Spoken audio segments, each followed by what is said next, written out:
Hello, my YouTube family. I welcome you all to your very own channel Next Gen Teachers. तो आज का जो हमारा question है वो है describe the policies acts and provisions related to education with special reference to class, caste, tribe, religion and gender.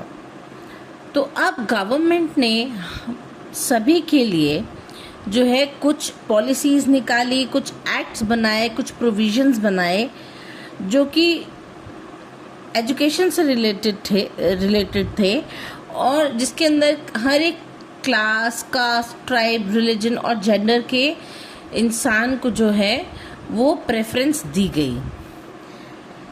Education in India aims to promote equality.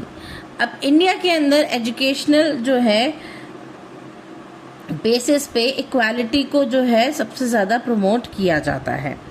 Social justice, अब equality और सोशल जस्टिस दिया जाता है and inclusive development. The Constitution of India provides several policies, acts and provisions to ensure that people from different classes, castes, tribes, religions and genders get equal access to education. अब India के संविधान के अंदर ये प्रावधान है कि हर एक इंसान को, चाहे वो छोटी जाति का है, छोटे रिलीजन का है, किसी भी जेंडर का है या किसी भी कास्ट का है, उस इंसान को जो है इक्वल राइट मिलेगा कि वो अपनी एजुकेशन को प्राप्त कर सकें। Constitutional provisions for equality in education. The Constitution guarantees equality and protects disadvantaged groups through several articles. अब Constitution जो है वो गारंटी करता है हमारी इक्वालिटी को और हम जो डिसएडवांटेज ग्रुप होते हैं उनको प्रोटेक्ट करने में भी उनकी हेल्प करता है by making few articles. Now Article number 14 of the Indian Constitution ensures that equality before the law and equal protection of laws for all citizens, कि हर एक नागरिक को जो है इक्वालिटी मिलनी चाहिए। Article 15 of the Indian Constitution prohibits discrimination on the basis of religion, race, caste, sex or place of birth and allows special provisions for women, children and socially backward classes. Article number 15 जो है Indian constitution का, उसमें discrimination के ऊपर रोक लगाई गई। किसी भी इंसान के साथ में डिस्क्रिमिनेशन नहीं हो सकती, चाहे वो किसी भी रिलीजन का, रेस का, कास्ट का या जेंडर का हो या उसका जन्म कहीं भी हुआ हो। तो ये सारी चीज़ें जो है ज़्यादातर जो है विमेन और बच्चों के साथ होती थी, तो उनको भी जो है इससे बचाया गया। और सोशली बैकवर्ड लोग जो हैं, पिछड़ी जाति के जो लोग हैं, उनको भी इसकी बहुत प्रॉब्लम होती थी, जो कि आर्टिकल 15 के द्वारा सॉल्व की गई। Article 16 of the Indian constitution ensures that equal opportunity in public employment. Article 16 के अंदर बताया गया कि हर एक व्यक्ति को जो है पब्लिक एम्प्लॉयमेंट का अधिकार मिलता है। Article 21A of Indian Constitution guarantees free and compulsory education for children aged 6 to 14 years. 6 से लेके 14 साल की उम्र तक हर एक बच्चे को जो है एजुकेशन का फ्री और कंपल्सरी अधिकार दिया गया। Article 46 of Indian constitution directs the state to promote the educational and economic interests of scheduled caste and scheduled tribes and protect them from social injustice. Article 46 के द्वारा जो है एजुकेशन को प्रमोट किया गया ताकि जो लोग हैं वो पढ़े लिखें और इकोनॉमिक इंटरेस्ट जो है उनमें जागे, यानी कि वो अच्छा कमा सकें ताकि उनको प्रोटेक्ट किया जा सके। जो सोसाइटी में इनजस्टिस होता है उनकी जो है कमाई को लेके। Education and social class Social class refers to economic status such as rich, middle, and poor groups. Poor children often face barriers like lack of resources and opportunities. अब एजुकेशन के लिए जो है सब कुछ चाहिए होता है, आपको रिसोर्सेज भी चाहिए होते हैं, आपको अपॉर्चुनिटीज़ भी चाहिए होती हैं, हर एक आपको साथ भी चाहिए होता है टीचर्स का। तो ये सारी चीज़ें जो हैं वो गवर्नमेंट ने प्रोवाइड करवाई हर एक श्रेणी के इंसान को, कि हर एक जो इंडियन सिटीज़न है उसका ये मौलिक अधिकार है कि 6 से लेकर 14 साल के बच्चे को फ्री और कंपल्सरी एजुकेशन मिले, और जिन बच्चों को जो है रिसोर्सेज की कमी है उनको रिसोर्सेज और अच्छी अपॉर्चुनिटीज़ प्रोवाइड करवाई जाए। To support them the government has introduced policies. अब गवर्नमेंट ने ऐसे लोगों को जो है सपोर्ट करने के लिए कुछ पॉलिसीज़ निकाली, जैसे कि free text book and uniforms in government school. Government school के अंदर पढ़ने वाले बच्चों को फ्री किताबें और फ्री यूनिफॉर्म मिलने लगी, ताकि वो आराम से पढ़ सकें और उन्हें किताबें ना होने का या फिर यूनिफॉर्म ना होने का जो है लैक ऑफ रिसोर्स फेस ना करना पड़े। Scholarships and financial aid for economical weaker sections. अब स्कॉलरशिप्स निकाली गई और फाइनेंशियल एड भी दी गई ऐसे बच्चों को जो आगे पढ़ना चाहते हैं और जो पढ़ाई में अच्छे हैं, लेकिन उनके माता पिता इतने सक्षम नहीं होते कि वो उनको आगे पढ़ा पाएँ, तो उसके लिए गवर्नमेंट ने जो है स्कॉलरशिप्स निकाली और फाइनेंशियल एड्स निकाली, ताकि बच्चों को जो है कभी भी पढ़ाई के दौरान जो है इन चीज़ों की प्रॉब्लम ना आए। Mid day meal scheme to encourage school attendance. अब हर एक बच्चे को जो है खाना जो है स्कूल में मिलने लगा, मिड डे मील मिलने लगी। ये क्यों था? ताकि हर एक बच्चे को जो है स्कूल जाने के लिए प्रेरित किया जा सके। The right of children to free and compulsory education Act 2009 ensures that children from economically weaker sections get free education and reserves 25% seats in private schools for disadvantaged children.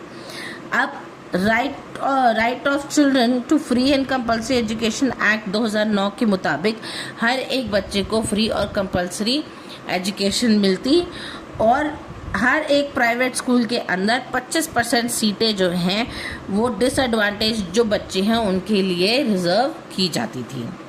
Now, education and caste. Historically, caste discrimination limited educational opportunities for lower caste, especially scheduled castes. To address this issue, the government provided reservations in educational institutes, scholarships and hostels for SC students, special coaching and support programs.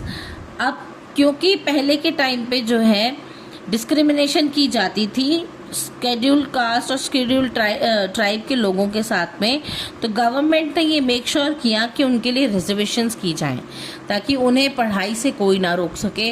उन्हें scholarships दी जाए ताकि वो अपनी आगे की पढ़ाई जारी रख सकें, और स्पेशल कोचिंग भी दी जाए ताकि अगर उन्हें कोई प्रॉब्लम आती है तो एक हेल्पिंग हैंड उनके पास में हो। These measures aim to promote equal educational opportunities and to remove historical inequalities. पुरातन समय में जो इनइक्वालिटीज़ हुआ करती थी उन सबको हटाने के लिए और इक्वल एजुकेशनल अपॉर्चुनिटीज़ को प्रमोट करने के लिए गवर्नमेंट ने ये सारे स्टेप्स उठाए थे। Education and tribal community often live in remote areas with limited access to school. The government has introduced several initiatives to support scheduled tribes. Establishment of Eklavya model residential school for tribal students. अब tribe में रहने वाले बच्चे जो थे, पिछड़े इलाकों में, रिमोट एरियाज में रहने वाले जो बच्चे थे, उनके लिए जो है गवर्नमेंट ने एकलव्य मॉडल रेजिडेंशियल स्कूल भी बनाए ताकि ट्राइबल बच्चों को सपोर्ट किया जा सके, उन्हें पढ़ाया जा सके, वो भी जो है एजुकेशन से वंचित ना रह जाए। स्कॉलरशिप्स एंड स्पेशल हॉस्टल्स, ऐसे बच्चों के लिए स्कॉलरशिप्स भी निकाली गई और उनके लिए स्पेशल हॉस्टल्स भी बनाए गए जहां बच्चे रह के पढ़ सकते थे। Development of schools in tribal and rural areas. अब ऐसे ट्राइबल और रूरल एरियाज के अंदर स्कूल्स भी बनाए गए ताकि बच्चों को आराम से पढ़ाई करवाई जा सके। These programs aim to improve literacy and educational participation among tribal communities। Tribal communities के अंदर भी जो है एजुकेशनल पार्टिसिपेशन के लिए ये सारे स्टेप्स जो है गवर्नमेंट द्वारा उठाए गए थे। Now, education and religion. India is a secular country and the constitution protects the right of religious minorities। अब इंडिया जो है वो एक सेकुलर कंट्री है और उसके कॉन्स्टिट्यूशन जो है वो प्रोटेक्ट करते हैं रिलीजन और रिलीजियस माइनॉरिटी के राइट्स को। Article 29 of Indian constitution protects the cultural and educational right of minorities. जो पिछड़ी जाति के लोग, जो माइनॉरिटीज़ के लोग थे, आर्टिकल नंबर 29 के द्वारा उनके जो कल्चरल और एजुकेशनल राइट है उनको जो है प्रोटेक्ट किया जाता है। Article 30 of the Indian Constitution allows religious and linguistic minorities to establish and manage their own educational institutions। अब जो कम लैंग्वेज यूज़ की जाए और रिलीजियस जो होते हैं लोग, वो क्या करते हैं, वो उनको ये अधिकार, मौलिक अधिकार दिया गया कि वो अपने हिसाब से जो है अपने उससे स्कूल खोल सकते हैं, एजुकेशन इंस्टीट्यूशंस रन कर सकते हैं, ताकि जो है अगर उनको ऐसा लगता है कि उनकी जो है उनके कल्चर को कोई प्रॉब्लम फेस करनी पड़ेगी आगे या कोई रिस्ट्रिक्शंस आ रही हैं, अपने कल्चर को प्रमोट करने के लिए वो अपने हिसाब से जो है एजुकेशनल इंस्टीट्यूशंस खोल सकते हैं। These provisions ensure that religious groups can preserve their culture and traditions through education। अब ऐसी प्रोविजन आर्टिकल नंबर 30 के अकॉर्डिंग रिलीजियस ग्रुप्स को क्या लगता था कि इनके जो कल्चर और ट्रेडिशन है वो एजुकेशन के द्वारा बचाया जा सकता है। Education and gender inequality has historically affected women's access to education। अब पहले के ज़माने में जो है लोग औरतों को या लड़कियों को नहीं पढ़ाते थे, लेकिन गवर्नमेंट ने जो है इम्प्लीमेंट किए several policies to promote girls education. Government ने बहुत ज़्यादा जो है पॉलिसीज़ इम्प्लीमेंट करना शुरू किया ताकि लड़कियों को भी पढ़ने का इक्वली मौका मिल सके। उनको स्कॉलरशिप्स दी गई, इंसेंटिव्स दिए गए, फ्री एजुकेशन और स्पेशल स्कीम्स निकाली गई लड़कियों के लिए, फीमेल स्टूडेंट्स के लिए कैंपेन्स चलाई गई ताकि लड़कियों की एजुकेशन को प्रमोट किया जा सके। प्रोग्राम्स लाइक बेटी Bachao Beti Padhao aim to encourage the education and empowerment of girls. अब ये जो प्रोग्राम है बेटी बचाओ बेटी पढ़ाओ का, ये इसीलिए बनाया गया ताकि लड़कियों को इनकरेज किया जा सके, सभी को इनकरेज किया जा सके कि लड़कियों की शिक्षा जो है वो कितनी ज़रूरी है उनको एम्पावर करने के लिए। Major national education policies. अब several national policies focus on inclusive and equitable education. बहुत सारी जो पॉलिसीज़ हैं नेशनल पॉलिसीज़ वो फोकस करती हैं कि इक्वल राइट्स जो हैं वो सबको मिलें, एजुकेशन के बेसिस पे भी या और भी किसी बेसिस पे, पर क्योंकि हम यहाँ एजुकेशन की बात कर रहे हैं तो हम इसे एजुकेशनली लेंगे कि गवर्नमेंट ने बहुत सारे ऐसे पॉलिसीज़ बनाई जिससे कि हर एक व्यक्ति को, हर एक जेंडर के इंसान को, हर एक कास्ट, कलर, रीजन के इंसान को, रिलीजन के इंसान को जो है इक्वल मौका मिल सके, इक्वल अपॉर्चुनिटी मिल सके एजुकेशन लेने की। National policy on education 1986 emphasized equal access and opportunities for disadvantaged groups।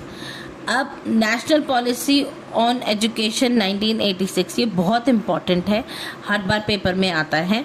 ये क्या करता है, ये एम्फसाइज करता है इक्वल एक्सेस और अपॉर्चुनिटीज़ के को जो डिसएडवांटेज ग्रुप्स होते हैं उनके लिए। नेशनल एजुकेशन पॉलिसी 2020 जो है वो फोकस करता है on inclusive education, gender equality पे और support for socially and economically disadvantage groups. अब जो सोशली और इकोनॉमिकली जो डिसएडवांटेज ग्रुप्स हैं उनको भी जो है इक्वली एजुकेशन मिल सके हर जेंडर के इंसान को, ये नेशनल एजुकेशन पॉलिसी 2020 इंश्योर करती है। These policies aim to reduce social inequalities in education. ये जो पॉलिसीज गवर्नमेंट बनाती है इसीलिए बनाती है ताकि जो है सोशल इनइक्वालिटी जो चलती है या सोशल इनइक्वालिटी जो होती है एजुकेशन के बेसिस पे उसको कम किया जा सके। Conclusion, education plays a vital role in creating a just and equal society. Through constitutional provisions, acts and educational policies, India aims to remove barriers related to class, caste, tribe, religion and gender. These measures help promote inclusive education, social equality and national development, ensuring that every citizen has the opportunity to learn and grow. तो ये जो हमने अभी पूरा question पढ़ा इसका पूरा conclusion जो है यही है कि गवर्नमेंट को लगता है कि जब हर एक इंसान पढ़ लिख जाएगा तो जो है इनइक्वालिटी बहुत ही कम हो जाएगी। तो उसके लिए जो है गवर्नमेंट अलग अलग पॉलिसीज़ निकालती है कि हर एक जेंडर का, हर एक श्रेणी का जो इंसान है वो विद्या प्राप्त कर सके, एजुकेशन को हासिल कर सके, उनको इक्वल अपॉर्चुनिटीज़ मिले, उन्हें पढ़ाई के लिए कोई रोके ना। अगर उनको कोई रिसोर्सेज की कमी है तो गवर्नमेंट उनको वो रिसोर्सेज भी प्रोवाइड करवाएगी ताकि वो अच्छी एजुकेशन कर सके और अच्छे नागरिक बन सके, ताकि ये जो इनइक्वालिटी चलती है उसको ख़त्म किया जा सके। तो ये था आज का टॉपिक। आई होप आपको मेरी वीडियोस पसंद आती होंगी। प्लीज़ मेरी वीडियोस को लाइक कीजिए ताकि मैं थोड़ी मोटिवेटेड फील करूं। Share it with your friends. अच्छे अच्छे कमेंट्स करके बताइए मुझे कि मैं और क्या इम्प्रूव कर सकती हूँ या आपको और कौन सा क्वेश्चन पढ़ना है। और हाँ, don't forget to subscribe my channel. तब तक के लिए थैंक यू।